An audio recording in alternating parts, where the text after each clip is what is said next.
Hello दोस्तों, मैं शुभम जैन एक बार फिर से आपके साथ। और यहाँ पर हम प्राथमिक शिक्षक पात्रता परीक्षा के लिए बाल विकास और शिक्षा शास्त्र का अध्ययन कर रहे हैं। आज का जो हमारा टॉपिक है वो है समाजीकरण। समाजीकरण यानी कि सोशलाइजेशन। तो इस टॉपिक को हम आज डिस्कस करने वाले हैं। पहले थोड़ा समझ लेते हैं कि ये समाजीकरण कहलाता क्या है। समाजीकरण जो शब्द है वो समाज से मिलकर बना हुआ है, यानी कि एक ऐसी प्रोसेस जिसके माध्यम से कोई बालक समाज का अंग बन पाता है और उसमें सामाजिकता के गुण विकसित हो पाते हैं, उस प्रक्रिया को हम बोलते हैं समाजीकरण। जैसा कि हम जानते हैं कि बालक का जब जन्म होता है तो वो एक प्रकार से बालक नहीं होता है, बल्कि वो एक पशु होता है। ऐसा क्यों? क्योंकि ना तो वो अपने अनुसार कुछ काम कर सकता है, ना कुछ खा सकता है, बिल्कुल खुद पे डिपेंड नहीं रहता है, बल्कि उसको हर कार्य के लिए किसी न किसी की आवश्यकता होती है।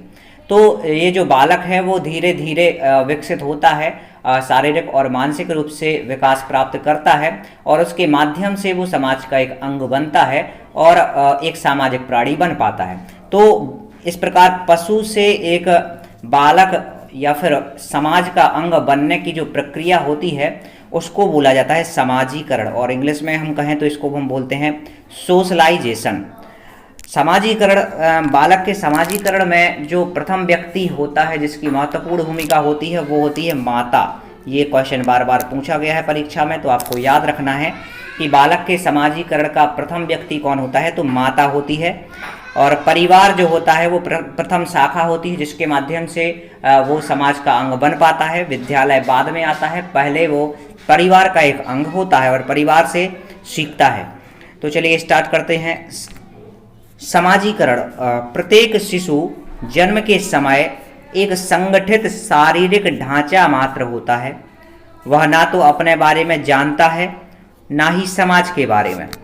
घर में, समाज में उसे किस प्रकार का व्यवहार करना चाहिए, यह सब उसे घर परिवार के सदस्यों, रिश्तेदारों, परिचितों के आचरण और उनके बताने से सीखने को मिलता है। इस प्रकार समाज में वह अपनी भूमिका निभाने लायक बनता है। सीखने की यह प्रक्रिया समाज विज्ञान में और मनोविज्ञान में समाजीकरण कहलाती है। तो वही चीज़ यहाँ पर लिखी हुई है जो हमने यहाँ पर अभी डिस्कस की हुई थी। अब कुछ मनोवैज्ञानिकों ने समाजीकरण से संबंधित कुछ परिभाषाएं प्रस्तुत की हैं, वो हम देख लेते हैं। H.M. जॉनसन के अनुसार समाजीकरण सीखने की प्रक्रिया है जो सीखने वाले को सामाजिक भूमिकाओं को निभाने योग्य बनाती है। यहाँ जॉनसन की परिभाषा से स्पष्ट है कि हर चीज सीखना मात्र समाजीकरण नहीं है। ये बात आपको नोट कर लेना है माइंड में कि हर चीज सीखना समाजीकरण नहीं है। सीखने की उसी प्रक्रिया को उन्होंने समाजीकरण कहा है जिसकी मदद से व्यक्ति की भागीदारी समाज में संभव हो पाती है। समाज को विध्वंस करने के बारे में सीखना समाजीकरण नहीं है। दरअसल सीखने का उद्देश्य सामाजिक प्रक्रियाओं में भाग लेना एवं सामाजिक नियमों तथा मूल्यों के अनुरूप अनुसरण करना होता है। कहने का तात्पर्य ये है कि हर चीज़ सीखना समाजीकरण के अंतर्गत नहीं आता है। अगर ऐसी कोई चीज़ें हैं जो समाज के लिए नुकसानदायक हैं और जिसके कारण से समाज में पतन होता है, तो इस प्रकार की अगर चीज़ें सीखी जाती हैं, गलत आदतें विकसित कर ली जाती हैं, तो वो समाजीकरण के अंतर्गत नहीं आती हैं। समाजीकरण के अंतर्गत केवल वही यहाँ पर चीज़ें समाहित होती हैं जिसके कारण से समाज का विकास हो सके और व्यक्ति सामाजिक मूल्यों का उद्भव कर सके। इसके बाद समाजीकरण का समाज के निर्माण एवं उसकी निरंतरता में क्या योगदान होता है। समाजीकरण के अंतर्गत व्यक्ति समाज की संस्कृति के बारे में सीखता है और उसी के अनुरूप व्यवहार करने की अपेक्षा की जाती है। इसी समाजीकरण के माध्यम से ही समाज में संस्कृति एक पीढ़ी से दूसरी पीढ़ी में अंतरित होती रहती है। इस प्रकार समाज एवं संस्कृति अनवरत रूप से थोड़े बहुत परिवर्तनों के साथ जीवंत व्यवस्था की तरह चलते रहते हैं। कहने का तात्पर्य है कि जो समाज है और संस्कृति है वो कंटिन्यू, अनवरत रूप से, मतलब कि लगातार चलने वाली प्रक्रिया है और ये कभी ख़त्म नहीं होती है। इसमें परिवर्तन होते रहते हैं समय के अनुसार, लेकिन ये किस प्रकार की प्रक्रिया है, ये आजीवन चलती रहती है। समाजीकरण वह प्रक्रिया है जिसके द्वारा व्यक्ति सामाजिक और सांस्कृतिक क्षेत्र में प्रवेश करता है, समाज के विभिन्न समूहों का सदस्य बनता है। इसी प्रक्रिया के माध्यम से उसे समाज के मूल्यों एवं मानकों को स्वीकारने की प्रेरणा मिलती है। बहुत अच्छी बात यहाँ पर लिखी हुई है। समाजीकरण की पूरी जो परिभाषा है वो यहाँ पर समाहित कर दी गई है कि समाजीकरण एक ऐसी प्रक्रिया है जिसके द्वारा व्यक्ति सामाजिक और सांस्कृतिक क्षेत्र में प्रवेश करता है। देखिए, उसके बाद समाज के विभिन्न समूहों का वो सदस्य बन जाता है और इसी प्रक्रिया के माध्यम से उसे समाज के मूल्यों और मानकों को स्वीकारने की प्रेरणा मिलती है। ये समाजीकरण की बिल्कुल सही डेफिनेशन है। समाजीकरण की उपक्रियाएं आगे दी गई हैं। समाजीकरण सीखने की प्रक्रिया का नाम है, लेकिन कोई बालक अपनी संस्कृति को क्यों और कैसे सीखता है यह अब तक स्पष्ट नहीं हो पाया है। J.H. फिक्टर ने बताया है कि सीखने की प्रक्रिया में 3 उपक्रियाएं सम्मिलित होती हैं जो इस प्रकार हैं। देखिए, सीखने की प्रक्रिया में 3 उपक्रियाएं शामिल होती हैं। वो उपक्रियाएं क्या क्या हैं? नकल, सुझाव और प्रतियोगिता। बालक नकल के माध्यम से, अनुकरण के माध्यम से सीखता है, सुझाव या सलाह के माध्यम से भी वो सीखता है, और प्रतियोगिता होती है, तरह तरह की कंपटीशन आयोजित किए जाते हैं, उनके माध्यम से भी बालक सीखता है और समाजीकरण का अंग बन पाता है। इसके बाद समाजीकरण के अभिकरण दिए गए हैं। लिखा हुआ है, बियरस्टेट ने लिखा है, व्यक्तित्व कभी बना बनाया नहीं आता। व्यक्तित्व जो होता है वो बना बनाया नहीं आता है। व्यक्ति के व्यक्तित्व के विकास में समाजीकरण की सबसे प्रमुख भूमिका होती है। व्यक्ति जन्म से ही अपने गुणों को प्राप्त नहीं करता है, बल्कि समाज के सदस्य के रूप में वह धीरे धीरे अर्जित करता है। जीवन चक्र की इस प्रक्रिया में समाजीकरण के विभिन्न अभिकरणों की भूमिका होती है। तो यहाँ पर लिखा हुआ है कि समाजीकरण की प्रक्रिया जो है वो जन्मजात नहीं होती है, बल्कि वातावरण में धीरे धीरे सीखता है, वो अर्जित करता है। व्यक्ति जन्म से ही अपने गुणों को प्राप्त नहीं करता, बल्कि समाज के सदस्य के रूप में वह धीरे धीरे इसको अर्जित करता है। इसके जो प्रमुख अभिकरण हैं, प्रमुख बिंदु हैं जो समाजीकरण में सहायता प्रदान करते हैं, उनको हम अभिकरण बोल सकते हैं। तो क्या क्या अभिकरण हैं? सबसे पहला अभिकरण है समाजीकरण की प्रक्रिया में परिवार। जो परिवार है वो समाजीकरण का एक सबसे पहला जो आधार है, क्योंकि परिवार में ही बालक का जन्म होता है, उसी में वो बड़ा होता है। तो सबसे पहला आधार जो है समाजीकरण की प्रक्रिया का, वो कौन है? परिवार है। और परिवार को एक झूले की संज्ञा दी है। किसने? परिवार को झूले की संज्ञा दी है गोल्डस्टीन ने। ये आपको ध्यान रखना है। परिवार को एक झूले की संज्ञा दी है किसने? गोल्डस्टीन ने दी हुई है। इसके बाद अगर हम बात करें, समाजीकरण कहाँ से प्रारंभ होता है? परिवार से होता है। इसके अलावा मित्रों का जो समूह होता है वो भी समाजीकरण में एक महत्वपूर्ण भूमिका निभाता है। मित्र मंडली होती है प्रत्येक बालक की, उसमें रहकर वो बहुत सी चीज़ें सीखता है। आस पड़ोस भी डिपेंड करता है कि किस प्रकार का है, उस हिसाब से बालक में समाजीकरण की प्रक्रिया संपन्न होती है। शिक्षा जो कि विद्यालय के माध्यम से वो प्राप्त करता है, यह औपचारिक साधन है समाजीकरण का। इसके अलावा राज्य, जिस राज्य में वो रहता है वहाँ की सभ्यता, संस्कृति, भाषा, रहन सहन, खान पान जो है वो भी समाजीकरण को प्रभावित करते हैं। और जनसंपर्क के जो साधन हैं जिनके अंतर्गत वो साधन का उपयोग कर रहा है बालक, ये साधन भी समाजीकरण की प्रक्रिया में सहयोग प्रदान करते हैं। तो ये कुछ अभिकरण थे जो कि समाजीकरण की प्रक्रिया में एक आधार की भूमिका निभाते हैं। अब हम देख लेते हैं समाजीकरण की विशेषताएं, कैरेक्टरिस्टिक्स ऑफ सोशलाइजेशन। सबसे पहली बात तो ये एक सीखने की प्रक्रिया है। बिल्कुल सही बात है। समाजीकरण कब हो पाता है? जब व्यक्ति, बालक सीखता है। बिना सीखे समाजीकरण संभव है क्या? बिल्कुल नहीं। तो ये क्या है? एक सीखने की प्रक्रिया है।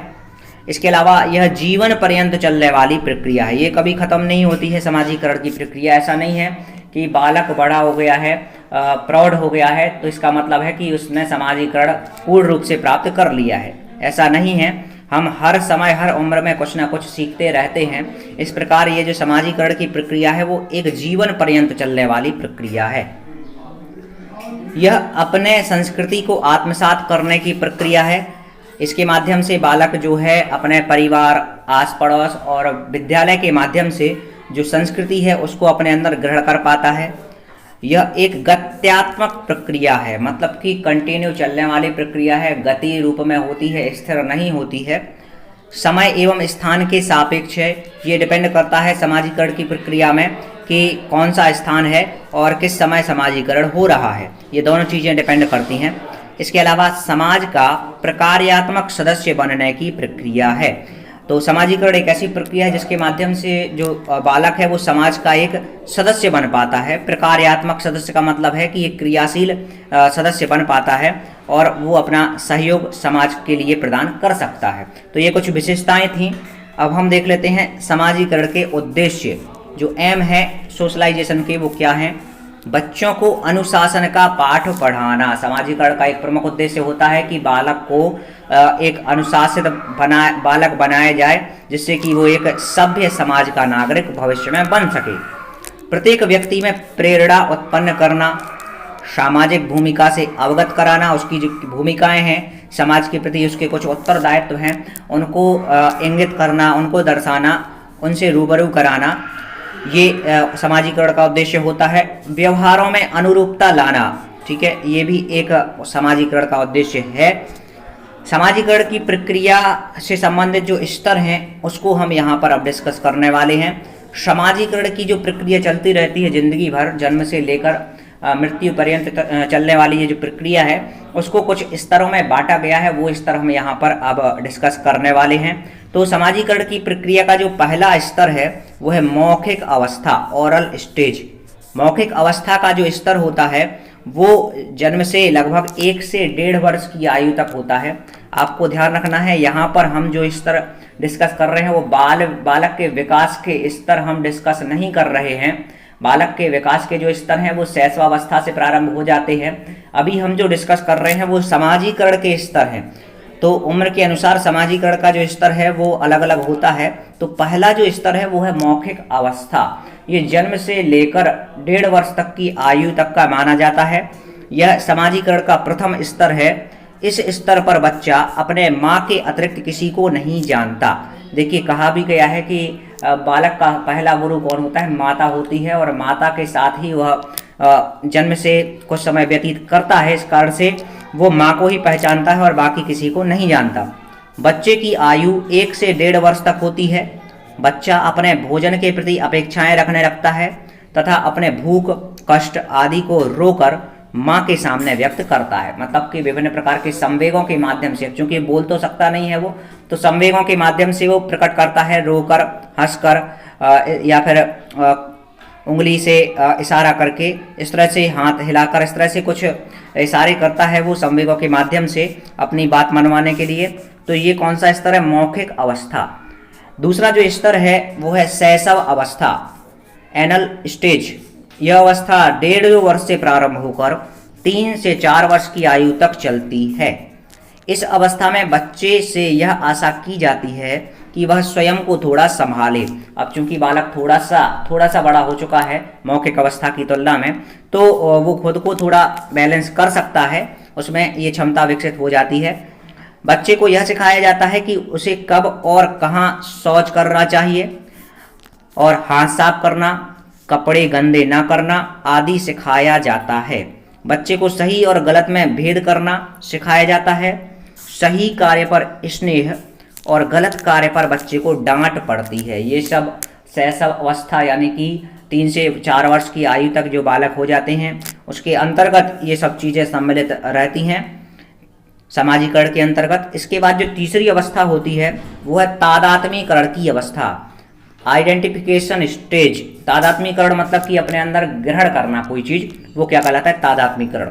यह अवस्था 4 वर्ष की आयु से प्रारंभ होकर 12-13 वर्ष की आयु तक चलती है। इस अवस्था में बच्चे से यह अपेक्षा की जाती है कि वह लिंग के अनुसार अपने को ढाले तथा पारिवारिक नियमों के अनुसार व्यवहार करे। इस अवस्था में बालक पुत्र या पुत्री, भाई या बहन, मित्र या सहपाठी के रूप में अपनी भूमिका निभाता है। दूसरों के साथ अंतःक्रिया करते हुए बालक में सहयोग, लगाव, प्रेम, विरोध आदि भावनाओं का विकास होता है।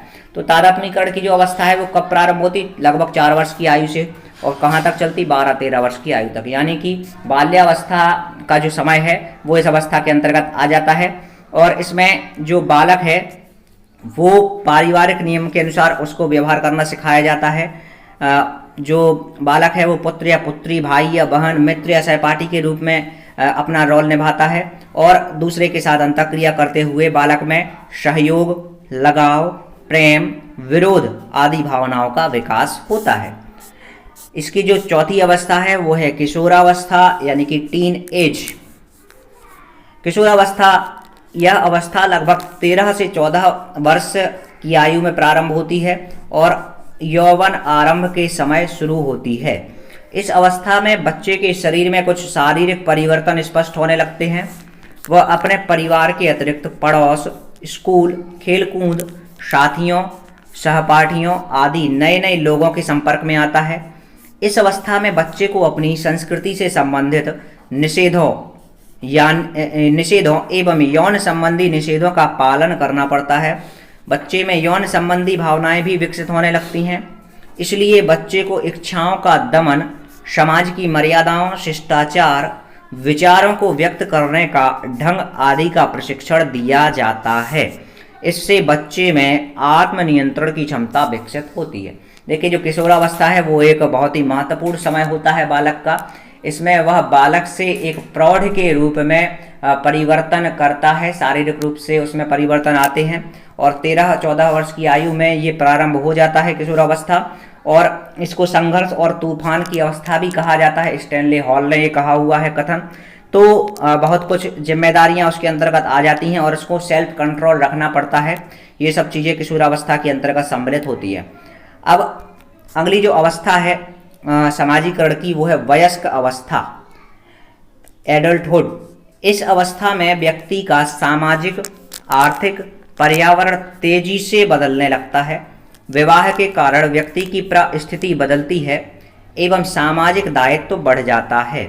इस अवस्था में व्यक्ति को पिता, पुत्र, पति, मित्र, अधिकारी, कर्मचारी आदि के रूप में अपनी भूमिका का निर्वहन करना पड़ता है। देखिए, ये सबसे बड़ी स्टेज है वयस्क अवस्था। इसमें बालक वयस्क हो जाता है, अब वो बालक नहीं रह जाता है और वो एक प्रकार से सामाजिक प्राणी बन जाता है। वो कोई ना कोई व्यापार या धंधा या फिर ये कहें कि नौकरी करने लगता है।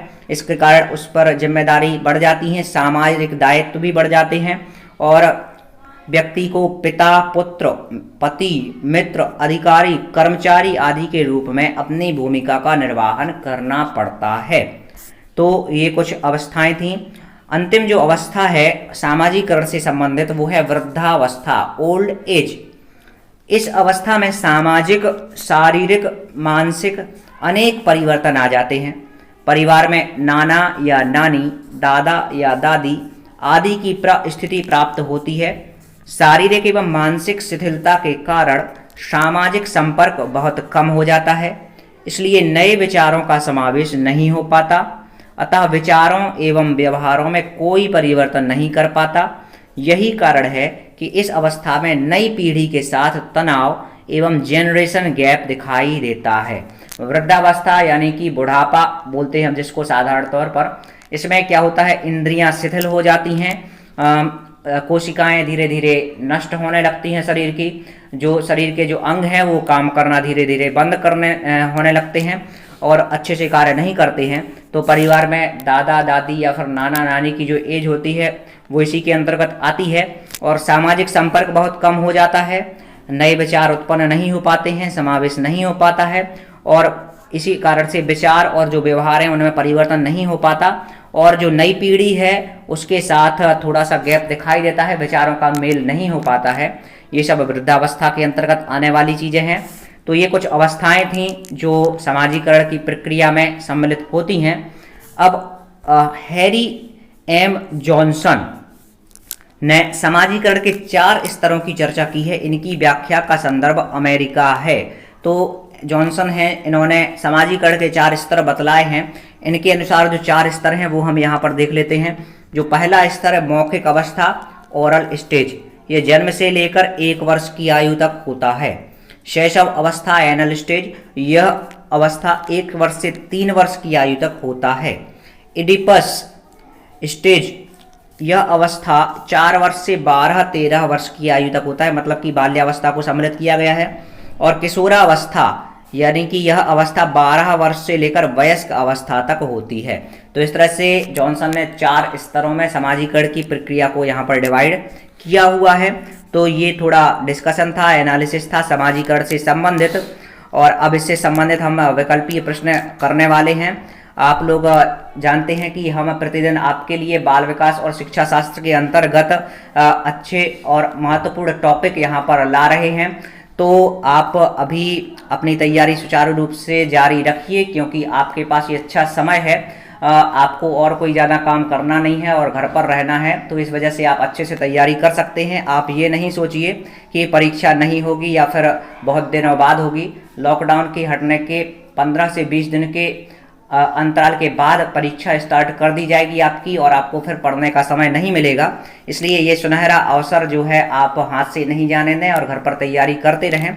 बाकी हम लोग आपके साथ सहयोग कर ही रहे हैं। और ये जो हम यहाँ पर लेक्चर्स ला रहे हैं, ये ज़्यादा से ज़्यादा आप शेयर कीजिए, जिससे कि जो लोग अभी इसका लाभ नहीं ले पा रहे हैं तो वो भी लाभ ले सकें और अधिक से अधिक लोग लाभ ले पाएँ।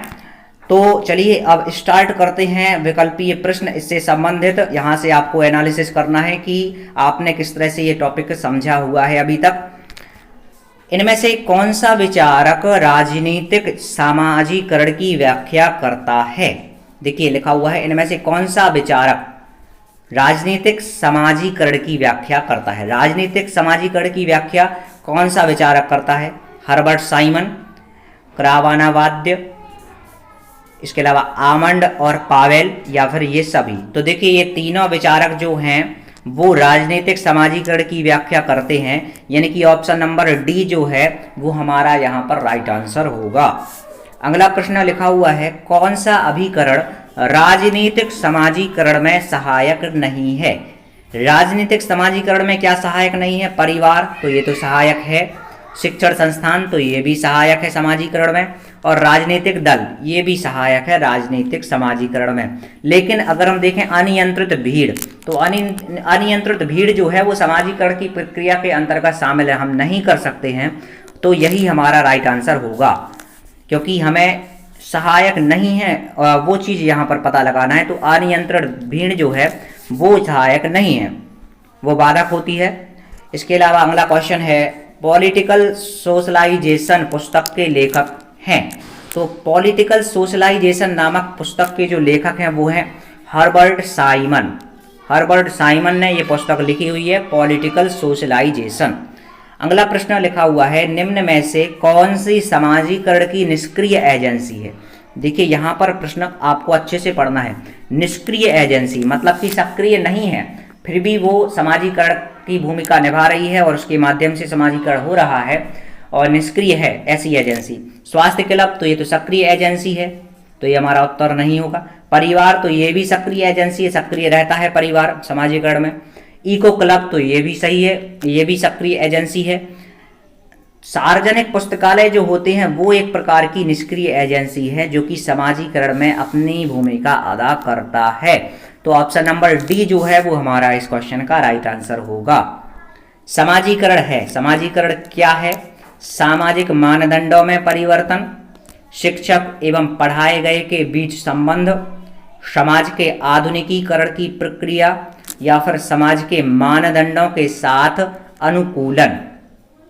तो यहाँ पर 4 विकल्प दिए गए हैं, आपको सही विकल्प का चयन करना है। यहाँ पर 4 विकल्पों में से बिल्कुल जो सटीक और सही होना चाहिए वो आपको चयन करना है। समाजीकरण की परिभाषा कौन सी ज़्यादा बेटर दिख रही है? समाज की आधुनिकीकरण की प्रक्रिया है क्या केवल ये? बिल्कुल नहीं है। समाज शिक्षक और पढ़ाए गए के बीच संबंध, तो ये तो हम कह नहीं सकते कि केवल शिक्षक और पढ़ाए गए के बीच संबंध ही समाजीकरण है, परिवार के माध्यम से भी तो समाजीकरण होता है। सामाजिक मानदंडों में परिवर्तन, तो ये भी समाजीकरण नहीं है। समाज के मानदंडों के साथ अनुकूलन, यहाँ पर एक शब्द जोड़ दिया गया है अनुकूलन, ये जो शब्द है इस कारण से ये हमारा सही विकल्प बन जाता है। समाज के जो मानदंड हैं उसके साथ अनुकूलन बैठाना, उनको अपने अंदर आत्मसात करना, यही तो समाजीकरण की प्रक्रिया है। केवल सामाजिक मानदंडों में परिवर्तन होना ही समाजीकरण नहीं है, और ना ही शिक्षक और पढ़ाए गए के बीच संबंध केवल समाजीकरण है। और समाज के आधुनिकीकरण की प्रक्रिया जो है वो भी केवल समाजीकरण नहीं है, कुछ हमें आधुनिकीकरण के अलावा पुरातन जो सामाजिक संस्कृति चली आ रही हैं उनको भी फोकस करना पड़ता है और वो भी हमें अंदर ग्रहण करना पड़ती हैं। तो ऑप्शन नंबर डी हमारा इस क्वेश्चन का राइट आंसर होगा। बालक के समाजीकरण की प्रक्रिया कब प्रारंभ होती है? जन्म के 3 वर्ष बाद, जन्म से, किशोरावस्था में, वयस्क होने के बाद। तो ये आप आसानी से बता सकते हैं कि जो समाजीकरण की प्रक्रिया है वो कब प्रारंभ हो जाती है? जन्म से ही प्रारंभ हो जाती है। अगला प्रश्न लिखा हुआ है, शिक्षकों को यह सलाह दी जाती है कि वे अपने शिक्षार्थियों को सामूहिक गतिविधियों में शामिल करें, क्योंकि सीखने को सुगम यानी कि सरल बनाने के अतिरिक्त ये खाली स्थान में भी सहायता करती है। दुश्चिंता में सहायता करती हैं क्या? गलत है, क्योंकि ये तो नेगेटिव ऑप्शन है। समाजीकरण में सहायता करती हैं क्या? ये सही है। मूल्य द्वंद्व, तो यहाँ पर द्वंद्व शब्द आ गया, मतलब कि ये भी गलत हो जाएगा। और आक्रामकता, तो ये भी गलत है। ये जो बात कही गई है वो समाजीकरण में सहायता करती है, तो ऑप्शन नंबर बी हमारा राइट आंसर होगा। अपनी कक्षा के बच्चों में समाजीकरण की प्रक्रिया को तेज करने के लिए शिक्षक को अपना बर्ताव रखना चाहिए। किस तरह का? सहानुभूतिपूर्ण किंतु कठोर, गलत है। कठोर, तो ये भी गलत है। सामान्य, केवल सामान्य अगर बर्ताव रखेगा तो फिर वो कुछ शिक्षा प्रदान कर ही नहीं पाएगा, बल्कि जो शिक्षक का बर्ताव है वो किस प्रकार का होना चाहिए? स्नेहपूर्ण और सहानुभूतिपूर्ण होना चाहिए, अगर वो समाजीकरण की प्रक्रिया को तेज करना चाहता है तो ऑप्शन नंबर बी हमारा राइट आंसर होगा। अगला प्रश्न लिखा हुआ है, आप अपनी कक्षा के बालकों में समाजीकरण की प्रक्रिया को तेज करना चाहते हैं तो इसके लिए आप निम्नलिखित में से कौन सा कदम उठाएंगे? यहाँ पर 3 कदम लिखे हुए हैं, 3 स्टेप्स दिए गए। पहला विकल्प लिखा हुआ है, बालकों को स्कूल की परंपराओं से परिचित कराएंगे। तो ये बिल्कुल सही है, क्योंकि अगर हम बालकों को सबसे पहले स्कूल की जो परंपराएं हैं, कल्चर है, उससे परिचित कराएंगे तो उससे संबंधित जो समाजीकरण है वो आसान हो जाएगा और उसको अपने अंदर वो आत्मसात करेंगे। इसके बाद लिखा हुआ है, बालकों में सामाजिक आदर्श स्थापित कराएंगे। तो ये बहुत इम्पोर्टेंट काम है जो कि समाजीकरण की दिशा में एक मील का पत्थर साबित होगा, क्योंकि बालकों में अगर हम सामाजिक आदर्श स्थापित कराएंगे तो इसी के माध्यम से तो उनके अंतर्गत समाजीकरण की प्रक्रिया संपन्न हो पाएगी। तो यहाँ पर पहला भी कथन सही था, दूसरा भी सही है। इसके बाद लिखा हुआ है, बालकों को समाज में प्रचलित मान्यताओं के विषय में जानकारी देंगे। तो बिल्कुल सही है, अगर प्रचलित मान्यताओं के संबंध में हम उनको इन्फॉर्मेशन देते हैं तो उनको ये जानकारी प्राप्त हो जाएगी कि किस प्रकार की जो मान्यताएं हैं वो प्रचलित हैं हमारे समाज में और उनको वो ग्रहण कर पाएंगे। तो इस तरह से कथन ए, बी, सी तीनों सही हैं। देख लेते हैं विकल्प। पहला विकल्प लिखा हुआ है केवल ए, तो ये गलत हो जाएगा। पहला विकल्प लिखा हुआ है केवल ए, तो ये गलत है। ए और बी, तो ये भी गलत हो जाएगा। इसके बाद लिखा हुआ है बी और सी, तो ये भी गलत है। ऑप्शन नंबर डी जो है ये सभी, ये हमारा यहाँ पर राइट आंसर होगा। इस तरह से हमारा ये लेक्चर यहीं पर समाप्त होता है। एक नए टॉपिक के साथ एक नए लेक्चर में आपसे दोबारा मुलाकात होगी।